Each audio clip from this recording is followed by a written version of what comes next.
Welcome to Voices in Hyperspace. This is a podcast where friends get together to discuss all things sci-fi. Our current mission is the hit 90s TV show Babylon 5. I am Legendary Like Lion, and today, unfortunately, I am doing a solo recording. The reason why is the time that we all got together and recorded for episode 17, Legacies, it mysteriously disappeared. We didn't record a follow-up, or we didn't plan to follow up for it, and so I'm just going to do a quick solo entry, share a little bit about the episode, and make sure that we keep this thing going. Now, I also have a couple of other announcements to make. One, as you can see, this episode has come very late in the process. I believe the last one dropped about a month ago, for those of you who are following this real time. And I want to start off by saying I do apologize.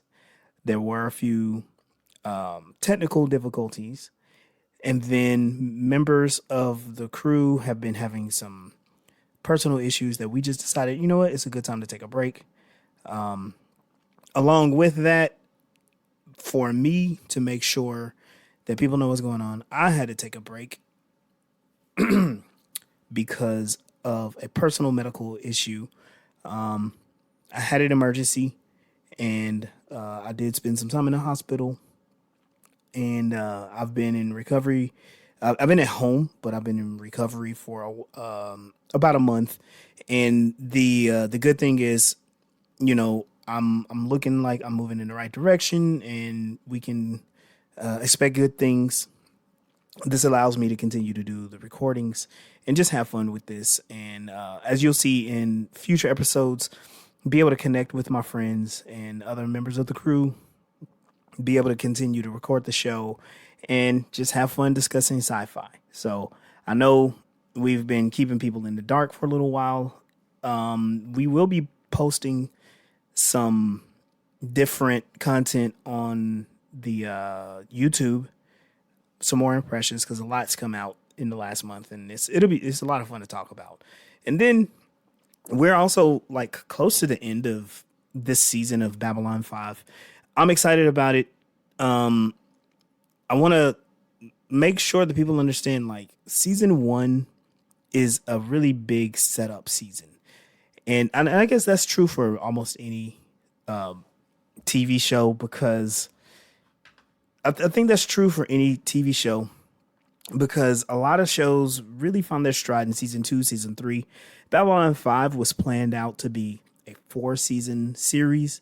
There were some things that happened behind the scenes that extended it to 5 seasons.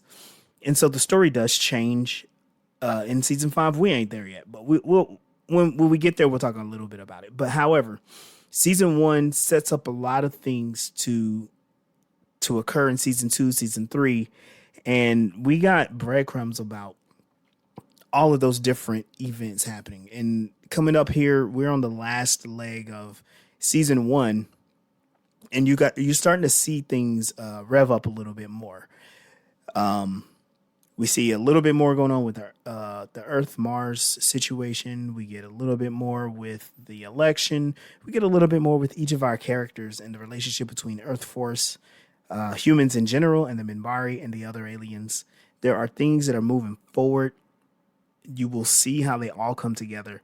And I'm just excited to be able to share any of this with people. There's a thriving community online where people are having fun talking about Babylon 5. And even recently, there was a Babylon 5 cartoon movie that was released. It did okay. I guess when I get a chance, I will talk with the crew about the situation with the studios and the ownership, and if there will be a future series, because all of that's up in the air right now. And there are lots of discussions happening. And you know what? I think it'll just be a lot more fun to have those conversations with my friends, with the rest of the crew. So without further ado, let's take a look at season 1, episode 17. This is Legacies. And this one I thought was a pretty interesting one. It starts to get really serious about the conflict between humans and Minbari. The station is being visited by a Minbari cruiser carrying the body of a Shy elite. And this is an opportunity for Sinclair and other humans to be diplomatic. They are opening their arms to be to allow this procession to happen. Now, he is Elite Branmer. He's a respected military leader who fought in the Earth Minbari War. The Minbari intended to hold a funeral rites above Babylon 5 as a gesture of respect between Minbari and Earth, but the body mysteriously disappears, and this leads to some tensions and suspicions among the station's crew and the Minbari delegation. Of course, Commander Sinclair becomes like a central character because he was also active and present in the Earth Minbari War. And if we remember in past episodes, he was on the Battle of the Line. He was running a suicide mission. He was going to destroy his I think it's a fighter or a Fury. He was gonna destroy his fighter, but he was taken aboard that Minbari ship and he was taken to have his soul scanned. And the Grey Council found out something, and they were like, "Okay, we gotta stop." And then they sent him back. Remember, just gonna keep us on track with the breadcrumbs. Delenn has a standing order to kill Sinclair if he remembers. Sinclair does remember. He's using Garibaldi to investigate Delenn. So we have this whole conflict going on, plus this funeral procession, the body of this warrior class member. We have the body of him disappearing, and it opens intrigue, and the episode asks you the question: who stole the body? Who would benefit from stealing the body? There's a lot of conflict within the Minbari society in general. Delenn is used to explain a lot of the way the religious caste looks and views the warrior caste. The warrior caste member Neroon, who makes an awesome entrance onto Babylon 5. He's the one that is basically taking upon himself to hunt down and figure out who stole the Shah Elite's body. He and Commander Sinclair, they immediately bump heads, and it becomes a thing. And just thinking about the events, it would make sense for him to suspect Sinclair, and it would make sense for Sinclair to just not like this guy. They hate each other because they were in the war on opposite sides. And remember, the Minbari, especially the warrior caste, they resent the fact that they surrendered. And then humans who were on Earth Force side, they resent the fact that even though they quote unquote won the war, they were near annihilation, and they don't feel like they won anything. They actually feel like they have lost status in the universe. So a lot of this is going on in the background. The other story that's happening, and I think this is pretty interesting. Lieutenant Commander Susan Ivanova and Talia Winters are in the Zocalo. Talia is a licensed commercial telepath, and they both find themselves in a conflict over the fate of a young girl. This is another telepath that they find. She was poor, lived in down below. She was caught pickpocketing, and Talia hit her with a mind blast and knocks her out. She immediately understands, like, this is a telepath. And Ivanova begins to feel very protective of this girl. And we all know what Ivanova's background is. Her mother was a telepath who took a lot of medicine to suppress her powers because she didn't want to serve Psychor. There are a lot of people who look at Psychor as evil. There are a lot of people who look at Psychor as good. As outsiders looking in, and we talked about it, the Psychor looks at humans without telepath powers as normies, so they see themselves as different. They see themselves as superior. In this series, Psychor is Nazi coded, and it still comes very prevalent. Talia wears like a business suit, but she has her gloves. The other Psychor members They they dress similar, or they wear like the black suits and the jack boots. They have a sense of superiority. In all of them, they're like, we know better than you. We know what we're gonna do. So Ivanova and Talia are in this conflict to decide the fate of this girl. So that's going on in the background while the other cast members are trying to figure out what happened to the Shy Elite. This is an interesting episode because we get to see more of the human characters again. Stephen Franklin becomes pretty prevalent in that during that search, he has a thought, and he's the one that comes up with the ideas like maybe we need to check out the carrion eaters. When Garibaldi goes down to question the carrion eaters, they're like, no, we didn't eat anything. Leave us alone. And he threatens them. He says, hey, you need to tell us what the deal is or we're going to have your stomachs pumped. This definitely shocks him. And lo and behold, that's exactly what they do. They have their stomachs pumped, and Franklin explains, like, hey, these carrions ate something, but it wasn't a Minbari. That phrase bothers me a little bit. However, if we consider like the system of commerce on Babylon 5, maybe they had something dead shipped to Babylon 5 and they ate it. I'm not 100% sure. That's just one of those mysteries that's going to hang out there. In this episode, Commander Sinclair is developing very much as a character. Is evident as he navigates the delicate situation with diplomacy and tact. We know what he normally uses, and this is a situation where he's under scrutiny. He uses Security Chief Garibaldi to conduct a thorough investigation to find the missing body, and this is what takes him all around the station. And I think Garibaldi's character is great for this because you need a perspective of what the search looks like. And I know the crew, we get into our complaints about Garibaldi, but this character as a character is great, but also what he's used for is pretty great too. He still doesn't watch his back though. Ambassador Delenn, on the other hand, she faces her own conflict. She is trying to balance her loyalty to her people with her growing affinity for the humans on Babylon 5. The thing that I notice is like she always appears to cooperate. But just like in this episode, she appears to cooperate in order to achieve her own agenda. The young girl who Susan Ivanova and Talia Winters are trying to figure out, her name is Alyssa Belton. And with her newly discovered telepathic powers, it reminds me of X-Men. She becomes a teenager. The telepathy like bombards her.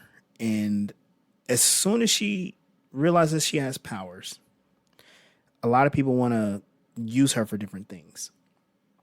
She's immediately introduced with like what life with Psychor is going to be like. And she doesn't really like that. She doesn't like the idea of being told what to do, that she's going to either be military or a contractor.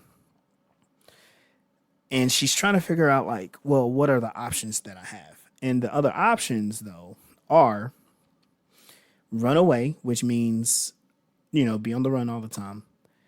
She can take pills to suppress her powers. Ivanova is not a fan of that, but she knows like that's what's ahead of her if she sticks around with Earth Force, with humans. But they quickly find out that one of her solutions is to work with one of the other aliens. And so she begins this process of interviewing with other aliens on Babylon 5.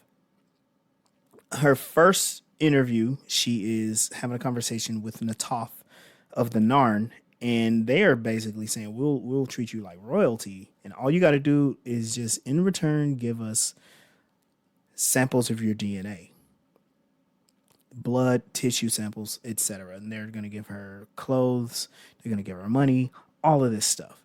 The reason why is telepaths haven't been born for the Narn in a very long time. I think it was over 1,000 years. I'll have to double check that, but I believe it is over 1,000 years. And when she's considering this, Alyssa just turns and starts to scan Natov, and she just doesn't feel comfortable at all. She's like, "We gotta go." So they leave, and she's like, "Well, what's the?" She's, I believe she's talking to Talia or Ivanova, and they ask her like, "Well, what happened?" She goes, "I scanned her mind, and it was so alien. It was so cold. It was so different." She didn't like it because, you know, as much as this show will tell you that the Narns are victims, Natoth is a psychopath. I'm just going to throw that out there. And this comes through several instances with Natoth. One of them to keep in mind is, remember when Jakar was shackled with the pain givers? she just beat the crap out of Jakar to break the shackles. She enjoyed herself, and that's what she seems to be enjoying inflicting pain. So whatever that is, the Alyssa picked it up. After this, Talia takes Alyssa to meet with Ambassador Delin, and this is very interesting. She has her interview. She's having it explained to her that the telepaths on Minbari are treated very well. They're not going to be rich. They're not going to be paid money, actually. But her contribution to the culture will be like highly regarded and protected. And Alyssa's like, "Well, what do you want in return?" And Dylan's like, well, nothing. We just want you to be a telepath. We want you to be who you are. And this is something that she like is confused on. She's very much considering it.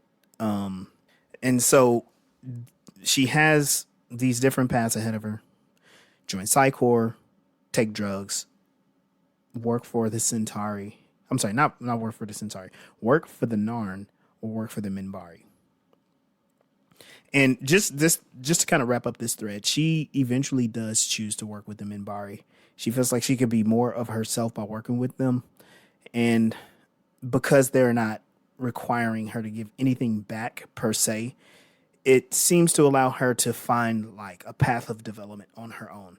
It also, let me point this out. She lived on Babylon 5 as a homeless person, and a homeless child that was on her own. Her prospects with the humans were very slim to none to begin with. If she was able to continue to evade Psychor and Earth Force, she would have been a homeless person, moving quickly and constantly on the move in down below in Babylon 5. She had to steal to eat. She was kind of like living the Aladdin story. And they even pointed out how there were a lot of people who were homeless and jobless on Babylon 5. There was no real prospects for her. And she had to make a choice. And her choice, as far as like what it looked like, it was be exploited for your abilities or just be yourself. And that none of that came from Earth Force, because Earth Force was going to just control her no matter what.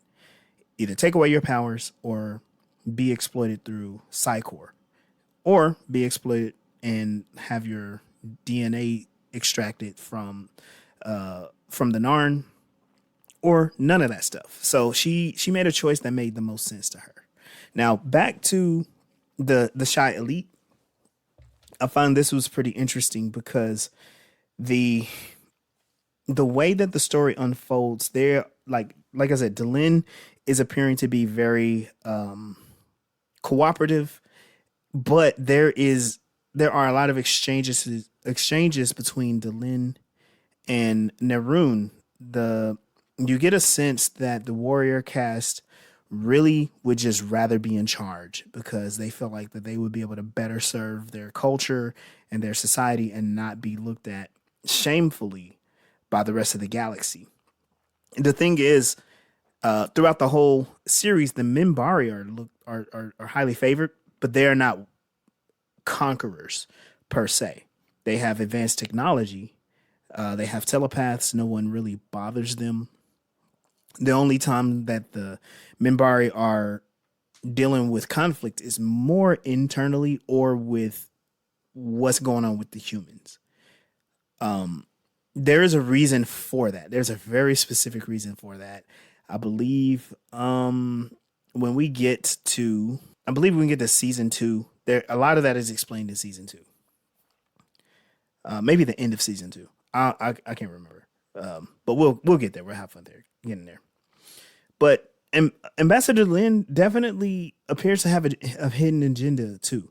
It's subtly hidden at what she may orchestrate throughout this series. In this episode, events are being moved. Like, to tell the truth, events are being moved around by secret, by Ambassador Delin, and like I said, her actions are pretty enigmatic, but they suggest a deeper involvement in interstellar politics than initially apparent. To the fact that even some people within the Minbari culture don't know what she's doing or don't know what's going on. They have a very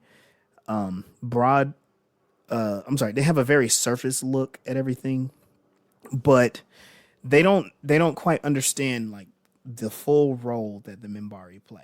And the way that this plays out in this episode, it turns out that for everyone that was looking for the Shot Elite's body, the body was recovered, but it was immediately cremated and shot into space. Naroon was very upset about this because they had a particular way that they wanted to do it, but it was the Shot Elite's wishes for that to happen. The warrior cast was ignoring that. They wanted to put on display like their warrior and have like more a militaristic show of strength through his funeral, and to try to show like their power over humans. It was Delin who orchestrated the Shot Elite's disappearance and cremation. And this is something that she kept to herself. She didn't involve the humans, and she wanted to make sure that the warrior cast couldn't gain any extra power in this situation. And it turns out like she was actually very appalled and offended when they originally showed up to put his body on display, because she knew what his wishes were. And she was like, why are they even doing this? This makes no sense. We don't need to do this. And so she orchestrated this whole clandestine plan to make his wishes come true. This points to me, again, Delin is up to a lot of secret stuff. She has a lot of connections. She has a lot of plans. And again, it's even hinted in this episode that there's something more to Delin. While there's a lot of fun things going on in this episode, my overall impression is we are being presented with an old adversarial relationship between the Earth and the Earth Force and the Minbari. Internally, the Minbari are trying to find and establish their place in the universe. And there are two factions that are trying to assert power. On the Earth side, we do know that the humans have resentment. And Ambassador Sinclair, while he is not trusting of the Minbari, his whole thing is we don't want to go to war with these people ever again. Why don't we just make friends? And the person that he has to make friends with is one of the hardest characters for him to get close to. And also, he has every reason to do something underhanded to establish Earth's dominance.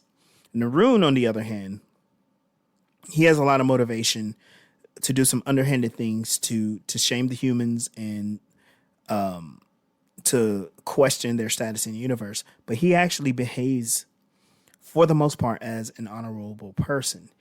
Him and Sinclair do get into a fight, which I think is hilarious.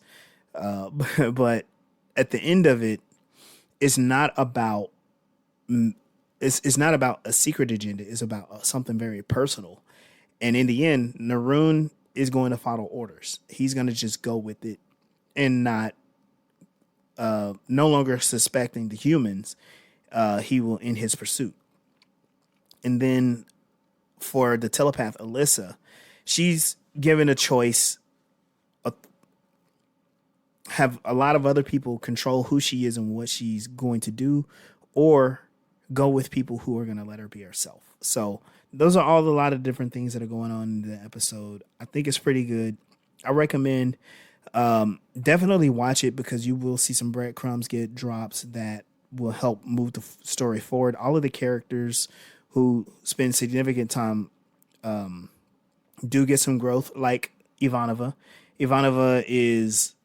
She's demonstrating her wanting to protect Alyssa, and she's doing everything in her power to stifle Psychor until her and Talia come up with not even her and Talia come up with a solution, but they are satisfied with the solution.